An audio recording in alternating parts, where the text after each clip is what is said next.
দক্ষিণ চব্বিশ পরগনার কুলপি বিধানসভা কেন্দ্র আবার শিরোনামে। তবে এবার প্রতিপক্ষ দলের সঙ্গে সংঘর্ষে নয়, বরং নিজের দলের ভেতরের ক্ষোভ আর বিক্ষোভেই উঠে এসেছে সামনে। বিজেপির ঘোষিত প্রার্থীকে ঘিরে যে অসন্তোষ তৈরি হয়েছে তা এখন রাস্তায় নেমে সরাসরি প্রতিবাদে পরিণত হয়েছে। প্রার্থী বদল চাই, এই স্লোগানকে সামনে রেখেই কুলপির চৌরাস্তা মোড়ে বিক্ষোভ দেখাতে দেখা যায় বিজেপির কর্মী সমর্থকদের। এই ঘটনাকে ঘিরে একদিকে যেমন দলের ভেতরের অস্থিরতা প্রকাশ পাচ্ছে, অন্যদিকে তেমনি বড় প্রশ্ন উঠছে, এই পরিস্থিতিতে ভোটের আগে সংগঠন কতটা শক্তভাবে দাঁড়াতে পারবে। সম্প্রতি কুলপি বিধানসভা কেন্দ্র থেকে বিজেপির প্রার্থী হিসেবে ঘোষণা করা হয়েছে অবনী নস্করের নাম, আর সেই ঘোষণার পর থেকেই শুরু হয় বিতর্ক। স্থানীয় বিজেপি কর্মীদের একাংশের দাবি, এই নাম ঘোষণার আগে তাদের সঙ্গে কোনো আলোচনা করা হয়নি, প্রার্থীকে তারা চেনেন না, দীর্ঘদিনের কর্মীদের উপেক্ষা করা হয়েছে। এই ক্ষোভই প্রথমে দলীয় অফিসের সামনে বিক্ষোভের রূপ নেয়, এরপর তা আরও বিস্তৃত হয়ে রাস্তায় নামে।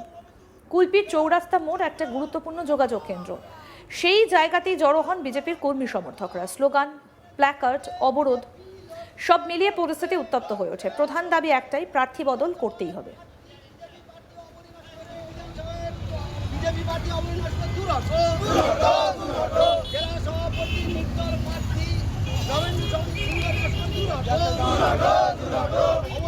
বিক্ষোভকারীদের সব থেকে বড় অভিযোগ, প্রার্থী অবনী নস্কর এই এলাকায় অপরিচিত। তাদের বক্তব্য, তিনি কখনো সংগঠনের কাজে সক্রিয় ছিলেন না, সাধারণ কর্মীরা তাকে চেনেন না, হঠাৎ করে তাকে প্রার্থী করা হয়েছে। এই অভিযোগ সরাসরি দলের প্রার্থী বাছাই প্রক্রিয়ার ওপর প্রশ্ন তুলছে। কি বলছেন বিজেপি নেতা স্বপন কুমার হালদার, শুনবো।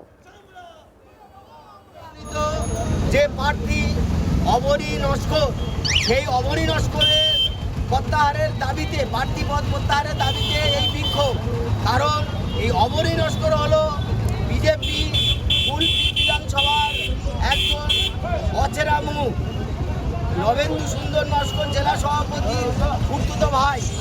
একে আমরা কোনোদিন বিজেপি করতে দেখিনি, সেই জন্যে আজকে আমরা এই বিক্ষোভ করছি, যাতে এই অচেনা মুখ অবনী নস্কর প্রত্যাহার করা যায় তাকে রাজ্য থেকে।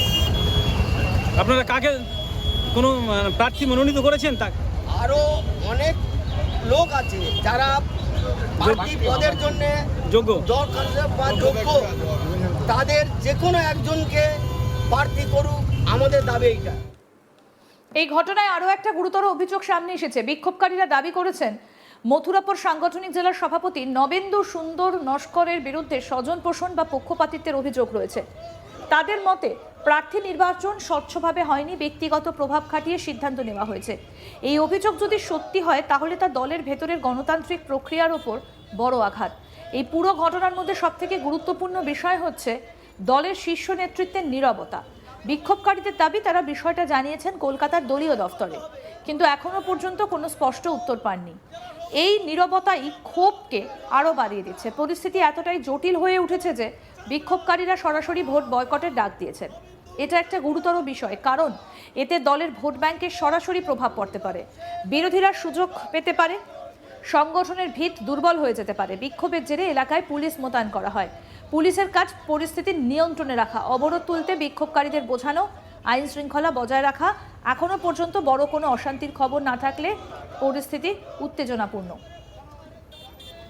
আমাদের প্রতিনিধি সঞ্জয় কুমার মাঝি কি প্রতিবেদন তুলে ধরেছেন, দেখবো এবার। দেখা যাচ্ছে সাম্প্রতিককালে একটা অন্যরকম চিত্র। কখনো প্রার্থী বদল নিয়ে ক্ষোভ প্রকাশ করতে দেখা গেছিল শাসক দলে, এবার বিজেপি দলে সেই একই ক্ষোভ প্রকাশ দেখা যাচ্ছে। দেখা গেছিল কিছুদিন আগে বজবজ বিধানসভায় তরুণ কুমার আদক প্রার্থী বদলকে কেন্দ্র করে একটি কলা গাছ নিয়ে বিজেপির রাজ্য অফিস সল্টলেকের সামনে ধর্ণা দিতে দেখা গেছিল। তাদের বক্তব্য ছিল যে বজবজ বিধায়ক অশোক দেবের সঙ্গে তার সেটিংস আছে এবং অশোক দেবের প্রতিবার তিনি অশোক দেবের বিরুদ্ধে দাঁড়ান এবং তিনি পরাজয় স্বীকার করেন হাসি মুখে। এই প্রার্থী বদল নিয়ে চমক এবং একাধিকবার হাসি অট্টহাসি চলল, কিন্তু এটা থামার না একদম, কারণ দক্ষিণ চব্বিশ পরগনা বিস্তীর্ণ জায়গায় এই একই বিক্ষোভ দেখা যাচ্ছে। আজ একই বিক্ষোভ দেখা গেল কুলপিতে। তাদের বক্তব্য, অবনী নস্করকে তারা প্রার্থী চান না।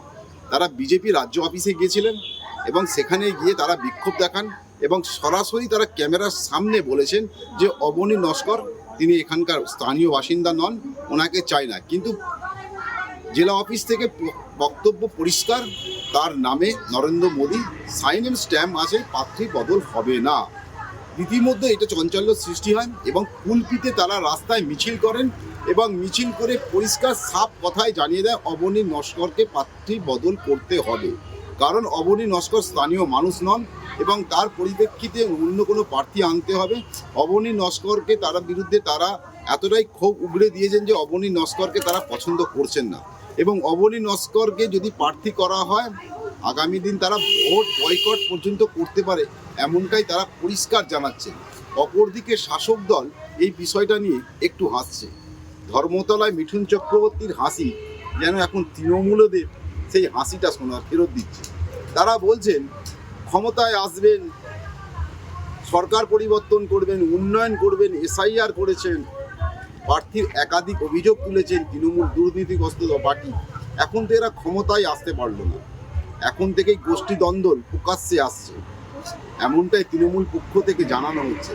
তারই পাশাপাশি তেনারা জানাচ্ছেন প্রার্থী খুঁজে পায় না, প্রার্থী যখন খুঁজে খুঁজে জোগাড় করে দিয়েছে তাও কর্মীরা মানছে না, কারণ কুলপিতে কোনো সংগঠনই তাদের নেই।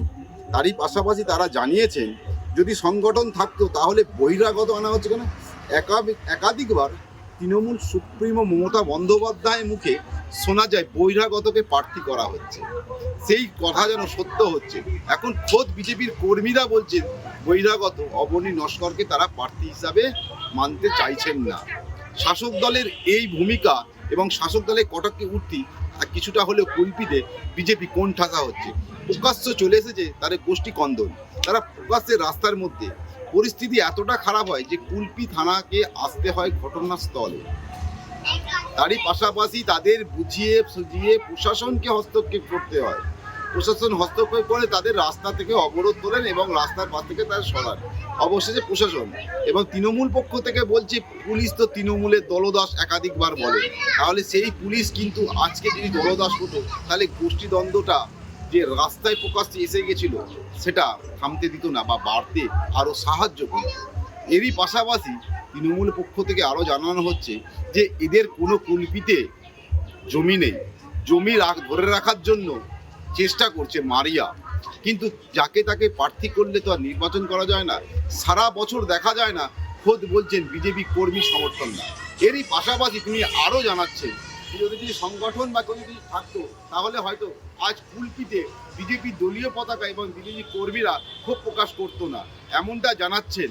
তারই পাশাপাশি বিজেপি কর্মী সক্রিয়ভাবে তারা বলছেন আগামী দিন ভোট বয়কট হবে। যদি এমনটা হয়, ভোট বয়কট হয়, প্রার্থী তো বদল হবে না, এটা সিলমোহর পাক্কা কথা। যদি প্রার্থী বদল না হয়, যদি বিজেপির কর্মী সমর্থনরা ভোট বয়কট করে, তাহলে বিনা প্রতিদ্বন্দ্বী কি তৃণমূল কংগ্রেস এখানে জয়লাভ করবেন? সেটা শুধু সময়ের অপেক্ষা রইল। আরও আপডেট পেতে দেখতে থাকুন আজ তাক বাংলা। সাবস্ক্রাইব করুন, নোটিফিকেশন পেতে বেল বাটন অপশন প্রেস করুন।